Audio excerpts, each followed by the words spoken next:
Hi, I'm Joe Paiva, and I am in Washington, D.C. on April 25th, 2024. This evening, the gentleman sitting to my left, Davey Edwards, will be installed as the new president of the National Society of Professional Surveyors. So I want to start by just congratulating you in advance, even though technically you're not supposed to be doing that. Yeah. So not until tonight, but yeah, um, glad to be here. I'm excited, looking forward to the upcoming year. It's been a lot building up to this point, but I'm excited. So, David, I know that you have a background in many different areas. Obviously, you're a practicing surveyor. You come from a surveying family, but you also have history, at least at one school that I know of, just because I taught there as well, Texas A&M Corpus Christi. Um, and I know you have some issues that you would like to, or initiatives that you would like to start in your new year as president of NSPS. So let's tie those together and have you take it from there. Yeah. So I do. I have my passion's in education, and having my degrees in education and teaching at A&M Corpus Christi, it just helps with this initiative I'd like to start, and that is to create a mentorship program. Continue on with the education that we have. We've got a good committee going with a lot of initiatives on it, but also to create a mentorship program for online students, kind of a database, like you said earlier, of professionals that can assist a student with any labs they may have, or just somebody to pull an ear and get some more knowledge on a subject matter, and maybe even application, as far as what they may learn in school and applied. How do they apply it when they go out and work every day, and that could develop into a relationship where they have a future job when they graduate. That sounds great. I know and I am currently teaching just within my state where we have people who cannot make it to campus for the labs. So we have started this program of mentorship. And in fact, uh, you probably don't know this, but I actually got the idea for the actual agreement that we use from the one that was used at Texas A&M. I was aware of this, that other schools were doing it, but because I was teaching as an adjunct at A&M, I was able to get my hands on the mentorship agreement that existed back then. I'm sure it's changed since then. And I think it's a wonderful idea because you also need to keep the folks at ABET who accredit programs to be confident there's an equivalent experience for the students who are not able to come to campus. So one of the things that I was thinking about is, do we have any ideas beyond the creation of this database on how you would reach out to surveyors to get them to do it? The thing that comes to mind is many surveyors feel reluctant to be in the role of a teacher because they just haven't done that before. So have we thought maybe that NSPS might develop some guidelines on how to perform in this capacity? Yeah, that's a good question. The way I was brought up, and of course that generation of being brought up in that, surveying during that time, was you basically got hired as a tail chainman, and you got taught by maybe the party chief or the surveyor in charge at the time of how to move up to that head chainman, and then instrument man, and then writing field notes, and all these things we were taught in the field as you progressed your learning there.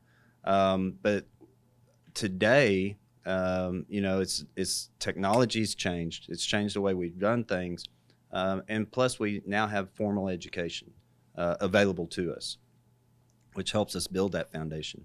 And to get participants, and it may be a licensed surveyor, it may be the party chief. It just kind of depends on what you have, but you have to have somebody that's qualified enough to be able to, do that. And I think the best way to do this is to first you just have to ask for volunteers, but to develop a guideline to say, okay, if you do this, check one, check two, have all these boxes of certain things that they have to be able to accomplish for their students or for the students, and if they're willing to do it or maybe they're not, they'll know right off the bat, this is what's required of me. But you got to be cognizant of ABET requirements or maybe the curriculum that they're working with for that particular university, that they are able to do that. And, some of the ABET requirements require that the professors have a certain degree or a certain level of experience before they could teach that subject matter. And I think this is kind of similar to that. You got to be a subject matter expert. That if I'm going to go out and run level loops, the people teaching me, they should know how to run level loops. So that it may be a little bit more difficult as far as finding people that are willing to do it than the ones that are qualified to do it. Yeah, but it sounds like an interesting challenge. I mean, there are all kinds of things I can think of, including having surveyors self-evaluate themselves. Well, I don't know a thing about leveling, so I can't help with that, but I'm happy to help with these things.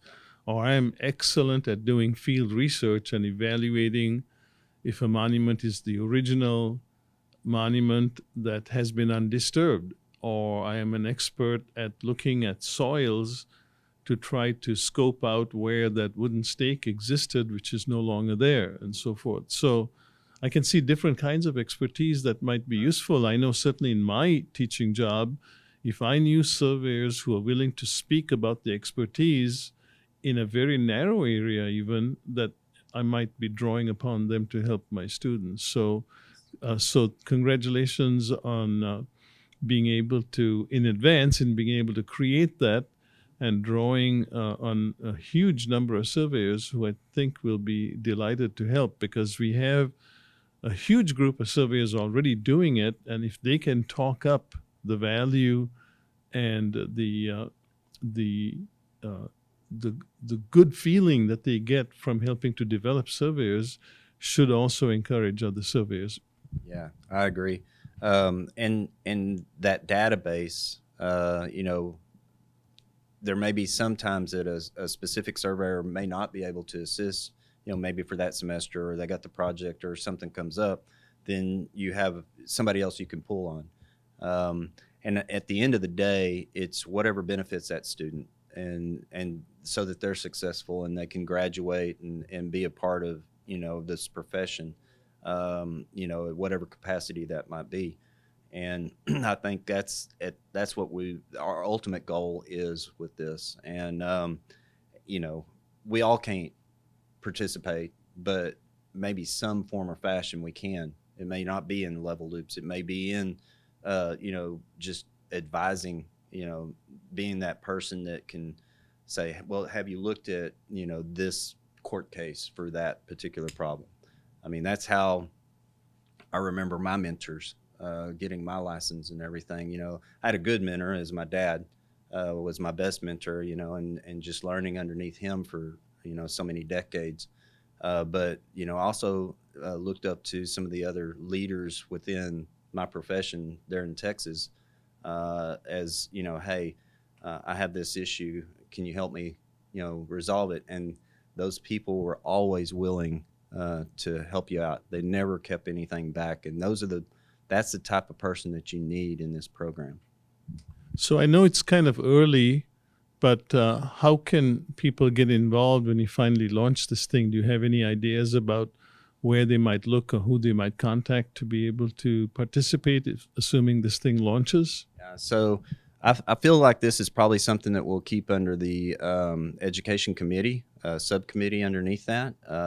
And I've already have a guy that has reached out to me from Florida, that, he's been real active in his society down there in Florida, doing something similar. And he's expressed to me that he would like to help me out So when he and I get together and we start to develop this committee, then we'll look at ways of people starting to reach out, start to take names, addresses, phone numbers, the best way to contact them, so that we start to create this database. And then once we get the database created, then we circulate it with the colleges and universities, that are looking for, qualified, subject matter experts.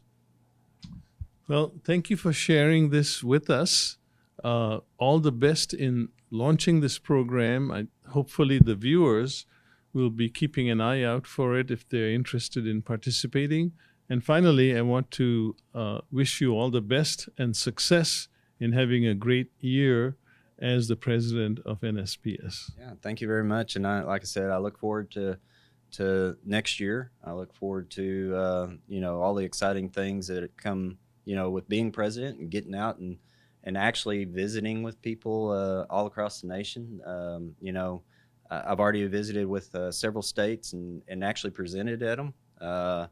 And talking about my profession and what I do day in, day out as a professional surveyor, but also to be able to talk about this great organization, and for me to be able to give back to a profession in this capacity that has given so much to me. It's the best feeling in the world. So I'm just honored and humbled to be able to be in this position. That my peers, have put me here for some reason, and I'm blessed by that, and I thank God every day. Thanks, Davey.